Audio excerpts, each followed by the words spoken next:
کچھ فرشتے وہ جن کی کیٹیگری یہ ہے، جن کا کام یہ کہ وہ زمین پر گھومتے رہتے ہیں، سیاحت کرتے رہتے ہیں. جس محفل میں جس جگہ اللہ کا ذکر ہوتا دیکھتے ہیں نا، اس محفل کو اپنے پروں سے ڈھانپ لیتے ہیں.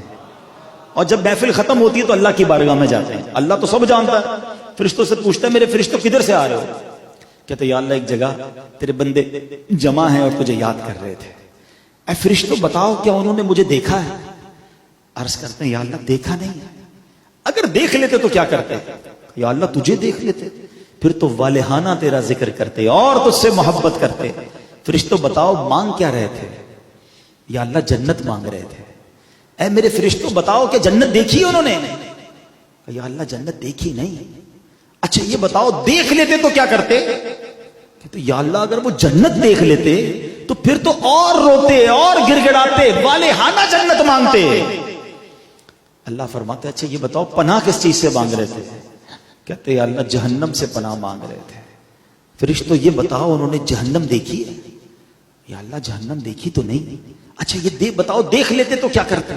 کہ یا اللہ اگر وہ جہنم دیکھ لیتے اور روتے گر گڑاتے اور پھر تیرے بارگاہ میں روتے ہوئے پناہ مانگتے.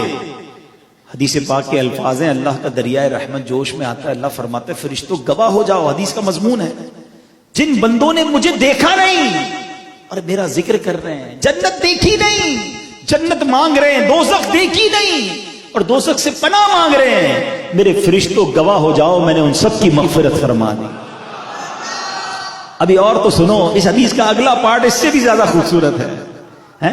فرشتے کہتے ہیں یا اللہ ان میں ایک بندہ ایسا تھا جو تیرا ذکر کرنے نہیں آیا تھا، اپنے کسی پرسنل کام سے آیا تھا. ہو سکتا ہے یہاں بھی کوئی بھائی ہو، ایک دوست آ رہا ہو دوسرے کو چل یار میرے ساتھ چل بریانی بھی ملے گی، کوئی بات نہیں تجھے بیان نہیں سننا ویسے ہی آ جاتے نا، کبھی کبھی ایسے بھی آ جاتے ہیں، ایسے بھی آ جائے کرو کوئی بات نہیں. اللہ فرماتا ہے میرے فرشتوں یہ وہ محفل ہے جس کے ہم نشین بھی محروم نہیں رہتے، میں نے اس کی بھی بخشش فرما دی. ذکر کے لیے نہیں آیا اس کو بھی بخش دیا. ریزن وجہ اچھی محفل، اچھے لوگوں کی صحبت، یہ ہے اچھے اجتماعات، یہ ہیں اچھی محفلیں، ان میں آیا کرو.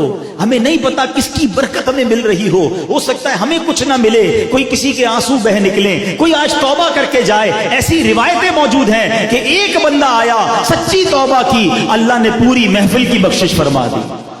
پتہ نہیں کس کی آمین کے صدقے ہمارا بیڑا پار ہو جائے، کون اللہ کا ولی ہمارے درمیان بیٹھا ہو، بس آتے رہا کرو. مجھے ہمارے والد صاحب کے زمانے کا ایک واقعہ یاد آ گیا. ابو کے ایک دوست ہوا کرتے تھے، پرانی بات ہے، دعوت اسلامی کے جب نئے نئے اجتماعات ہوتے تھے، ککری گراؤنڈ میں محفل ہوتی تھی، تو وہ ابو کے دوست ہوتے تھے نا، وہ رات نہیں جاگ سکتے تھے. اچھا محفلیں چلتی تھی دیر تک، تو جیسے ہی آئے محفل میں اپنے ساتھ چادر بھی لاتے تھے.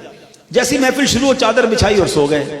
اچھا ایک بار دو بار تین بار، ایک بار والد صاحب نے کہا بھائی تم آتے کیوں بھائی جب تم کو سونا ہی ہوتا ہے؟ کہتے یار گھر پہ سوؤں گا تو اکیلا سوؤں گا، محفل میں آ کے سوؤں گا رحمت برسے کی کچھ چھینٹے مجھ پر بھی پڑ جائیں گے. تو کیا پتا کس کا کیا نیت ہو، کون کس لیے آیا ہو. ایکچولی یہ لالچ ہونی چاہیے کہ میں نیک نہیں ہوں، میں گناہگار ہوں، اچھوں کے ساتھ تو بیٹھوں نا، ان پر برسے گی تو میرا بھی کام ہو جائے گا. برستا نہیں دیکھ کر ابر رحمت، برستا نہیں دیکھ کر ابر رحمت، بدوں پر بھی برسا دے برسانے والے. تو یہاں نوجوان بیٹھے ہیں، میں ایک بات کلیریفائی کر دوں، اللہ کرے میری بات آپ سمجھ جائیں. یہ حدیث جہاں ہمیں کمپنی، دوستی، صحبت کی برکت بتا رہی ہے، وہاں یہ بری صحبت سے بچنے کا درس بھی دے رہی ہے. جب اچھوں کی صحبت جنت دلا سکتی ہے تو بروں کی صحبت تمہیں برباد بھی کر سکتی ہے.